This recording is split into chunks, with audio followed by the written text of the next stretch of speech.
এই গাছটিতে এই যে পাতাগুলো দেখছেন, এই পাতাগুলো ছিল না।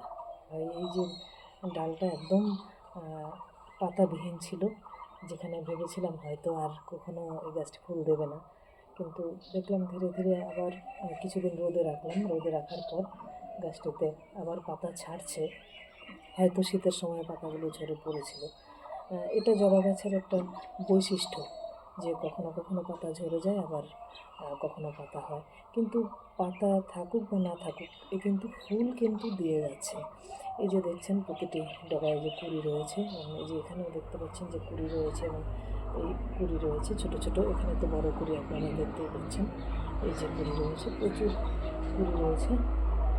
যখন ফোটা শুরু হবে, এই যে এই গাছটিতে যখন একসময় এখানেও পাতা ছিল না, এই গাছটিতেও পাতা ছিল না, এখন প্রচুর পাতা এসছে, প্রচুর ফুলও হচ্ছে, বড় বড় জবা। এটা দেখতে খুব ভালো লাগে, এবং আশা করছি এই গাছটিও প্রচুর ফুল দেবে।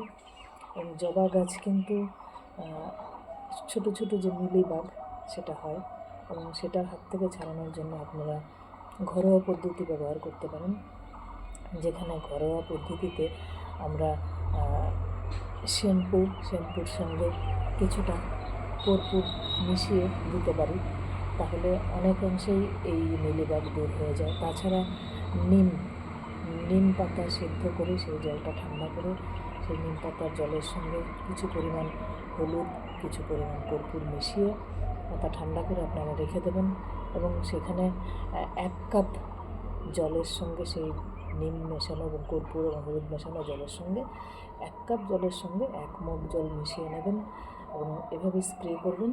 দেখবেন যে ওই মিলিবাগ, সেটা কিন্তু আমার অনেক মিলিবাগ ছিল, এভাবে আমি আমার জবা গাছের মিলিবাগ আমি তাড়িয়েছি।